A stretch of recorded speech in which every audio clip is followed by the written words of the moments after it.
देख रहे हैं कोसी टाइम्स। अभी के हमारी खास मुलाकात में हैं कैप्टन आलोक कुमार जी। इनका चेहरा आज परिचय के मोहताज नहीं है। ये अभी विधानसभा चुनाव नरपतगंज में निर्दलीय प्रत्याशी के रूप में लड़ रहे हैं। आइए जानते हैं क्या इनका रोड मैप होगा और इनकी प्राथमिकता क्या होगी। पहली चुनाव जीत करके ये आते हैं। हमारे चैनल में बहुत बहुत स्वागत है सर आपका। क्या प्राथमिकताएं होंगी आपको अगर आप जीत के आते हैं, जनता आपको चुनती है तो? अभी कोरोना से जूझ रही है हमारी जनता, एक महामारी का दौर है। ऐसे हम लोगों ने चुनाव आयोग को एक खत भी लिखा था कि अभी जिस चुनाव जो कराया जा रहा है ये सही समय नहीं है चुनाव कराने का। पर आप जानते हैं कि देश के लोग अपने लोगों को, जो सरकारें अभी तक बनती रही हैं, वो आम जनता के लिए अगर सोचती तो ये चुनाव को टाला जा सकता था। ये कोई बड़ी बात नहीं है। पर सरकार को स्कूल खोलने की ज़्यादा चिंता नहीं हो रही है, चुनाव कराने की ज़्यादा चिंता हो रही है। इसका मतलब है कि चुनाव बहुत महत्वपूर्ण चीज़ है और शायद इतना महत्वपूर्ण है तो हम भी अपने जनता को बता रहे हैं कि ये जब बहुत महत्वपूर्ण चीज़ है तो इस पर बहुत महत्वपूर्ण तरीके से ही विचार कर आप लोग अपने वोट को करें और लोकतंत्र को मजबूत करें, ताकि नेताओं को भी ये सबक मिलना चाहिए कि जनता भी कोरोना महामारी में जो परेशानी झेली है और जिस तरह से उन्होंने जनता को जो दुख परेशानी हुई है जी, तो ये तो जनता इस बार क्या मुद्दा होगा इस बार आपका चुनाव का? देखिए, नरपतगंज विधानसभा हर एक जगह, हर एक विधानसभा में अपना अपना एक लोकल मुद्दा रहता है।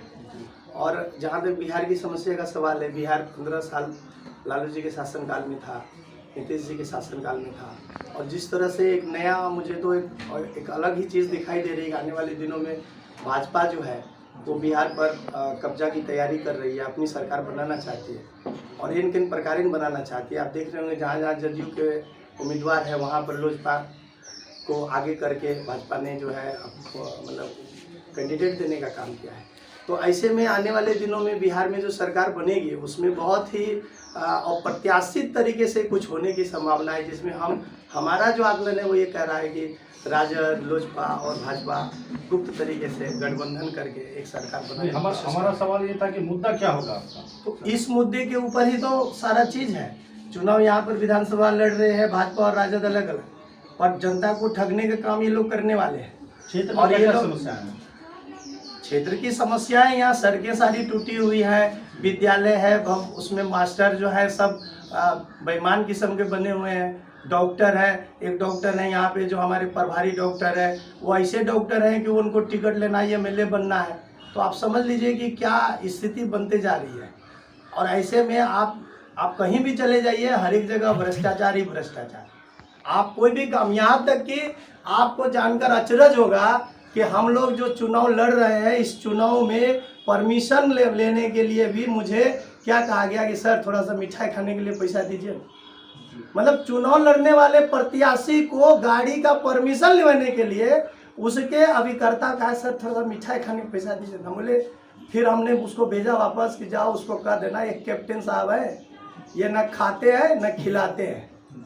इसलिए मुद्दा, जनता बहुत परेशान है, बहुत ही ज़्यादा परेशान है। हर एक जगह दलाल ही दलाल है, हर एक काम का दलाल है।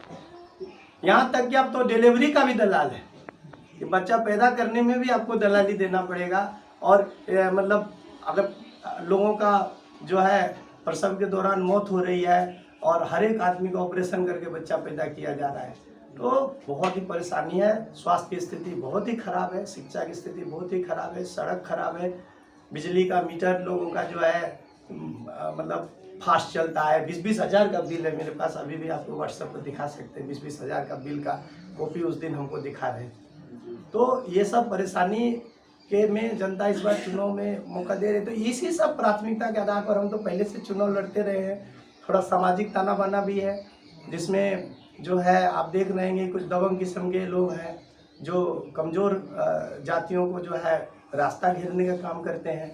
उनका रास्ता छीन लिए हैं, सड़क को काट के अपना ज़मीन बना लिए हैं और लोगों को करंट लगा के मारने का सपना देखते रहते हैं। 500-500 आदमी का हुजूम आदमी को घेर लेता है और जंगल राज कायम करने का कोशिश किया जा रहा है। अच्छा, आप जब नामांकन देने के लिए गए थे उस समय पुलिस आपको गिरफ्तार करके लेके गई थी, ये काफ़ी चर्चा में रहा था।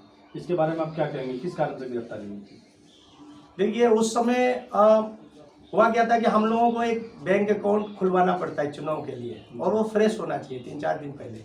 हमारे नरपत में भ्रष्टाचार का आलम यह है कि बैंक ऑफ बड़ौदा का जो मैनेजर है वो तो बैंक में था भी नहीं, और 2-3 दिन से वो फरार था।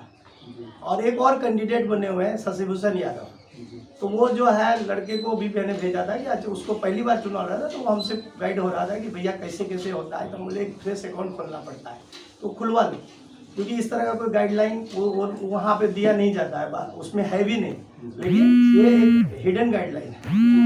तो उसको मैंने भेजा, तो उसको तो पहले इसी बरगला के एक दिन भेज दिया कि मैंने आज तो कोई है ये नहीं है, ये खुल भी नहीं करेगा, हम अकाउंट खोलते ही नहीं।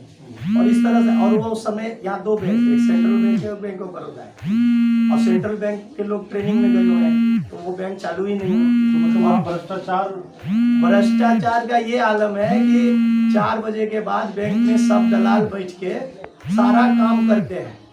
यहाँ के जो व्यापारी हैं वो 4 बजे के, बैंक मैनेजर ने हमारे ऊपर एक मतलब केस दर्ज करने का काम किया है, उसका जवाब अलग तरीके से दिया जाएगा। अभी तो चुनाव है, तो और सरकार ने हमारी पुलिस ने बोला कि हमारी गिरफ्तारी करी, तो गिरफ्तारी आप कैसे कर सकते हो भाई? आप कैंडिडेट की गिरफ्तारी कर रहे हो। अगर मान लीजिए मैं नॉमिनेट हो जाऊं, आज मैं चुनाव लड़ रहा हूं और कल मेरे ऊपर कोई FIR कर दे, तो कल आप हमारी गिरफ्तारी कर लोगे? बिना वारंट की गिरफ्तारी कर लोगे?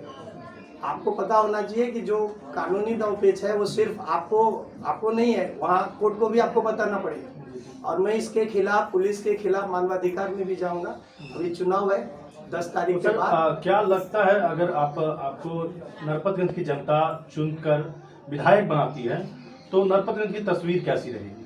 बहुत ही खूबसूरत तस्वीर बनाएंगे नरपतगंज की, बहुत ही खूबसूरत। हमारे दर्शकों को हाँ, हर एक गरीबों के लिए हम लोग एक बेहतर व्यवस्था, देखिए यहाँ आपको बताएंगे अगर सिलसिलेवार तरीके से, तो कैसे हमारे गरीब को गरीब बनाने की साजिश रची जाती है।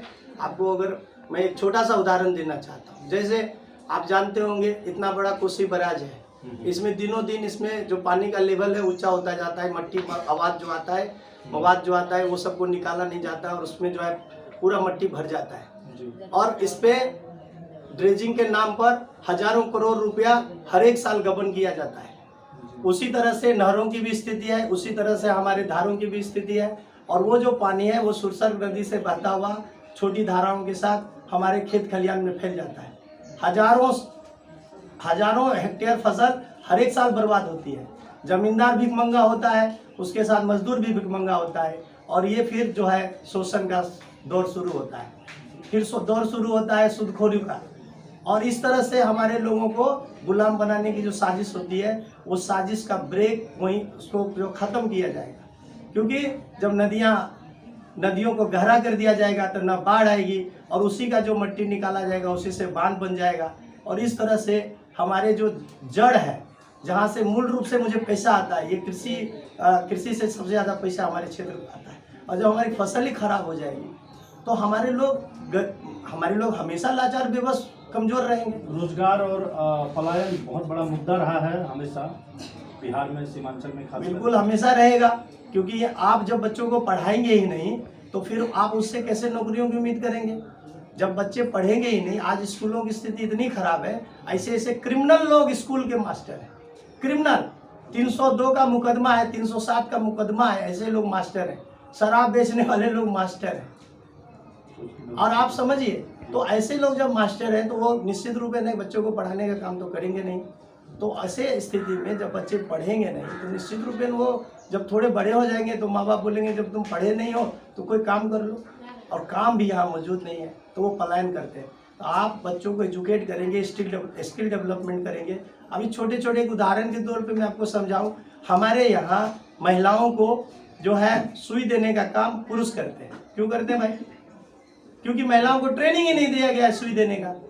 हम महिलाओं को अगर ट्रेनिंग दे दे, सिर्फ इंजेक्शन देने की ट्रेनिंग दे दे, सिर्फ ये ट्रेनिंग दे दें कि दवाई का जो एक्सपायरी डेट कैसे चेक किया जाता है, इसकी ट्रेनिंग दे दे। सिर्फ महिलाओं को हम ये बता दें कि नॉर्मल घाव घोष होगा तो कैसे उसको जो है साफ सफाई किया जाता है। और महिलाओं की अपनी एक समस्या होती है कि वो दूसरे से उस चीज़ को शेयर नहीं कर सकती। ऐसे में आप देखेंगे कि यहाँ बहुत ही मतलब स्किल डेवलपमेंट के नाम पर सरकार ने कौशल विकास योजना चलाया और ऐसे ही सर्टिफिकेट कागज देने का काम किया। उसको ज़मीनी स्तर पर लागू करना है, ताकि हमारा जो समाज हो उसका ज़्यादा से ज़्यादा फायदा उठा सके। हर सैकड़ों तरह की स्किल डेवलपमेंट की योजनाएं हैं, सैकड़ों तरह की। मैं तो एक बताया, छोटा सा नर्सिंग है ना। इसी तरह की हर एक तरह की आप देखेंगे बंगाल में जो है हर एक घर में कुटीर उद्योग चलता है। कोई पेपर का प्लेट बनाता है, कोई प्लास्टिक का जग बनाता है, कोई मग बनाता है, और इस तरह के छोटे छोटे उद्योग धंधे घरों में विकसित किए जा सकते हैं। तो उसके लिए चाहिए सबसे ज़्यादा जरूरी, जितना मैंने लोगों को पूछा कि भैया अच्छे डॉक्टर हमारे इलाके में क्यों नहीं है बिहार में, तो बोला सर बिहार में कौन जाएगा, डॉक्टर वे को उठा लेता है। तो फिर हम वहाँ जाएंगे, पैसा देंगे, अपना बच्चा छोड़ाएंगे। तो जब तक आप शांतिपूर्ण माहौल नहीं बनाएंगे, जब तक आप अच्छे विधायक नहीं जिताएंगे, जिस इलाके में अच्छे विधायक जीतेंगे उस इलाके में अच्छे लोग ऑटोमेटिकली अपना व्यापार भी और अपना बहुत तरह का कारोबार शुरू करेंगे, जिससे जनता को बहुत ज़्यादा मात्रा में फायदा हो जाता है। अभी नरपतगंज की तमाम जनता को आप क्या कहना चाहेंगे, आप क्या मैसेज देना चाहेंगे हमारे चैनल? नरपतगंज की तमाम जनता को कहना चाहेंगे कि मैंने लगातार 15 साल संघर्ष किया है, आप लोगों के सुख दुख में रहे हैं, जब आप पर जुल्म हुआ है तो उसके लिए लड़े हैं, और आपके हक अधिकार के लिए हम लड़ते रहेंगे सदैव। जीत और हार वो तो हमारी जनता के हाथ में है, और हमारी गरीब जनता हमारे साथ है। अब की बारी अलमारी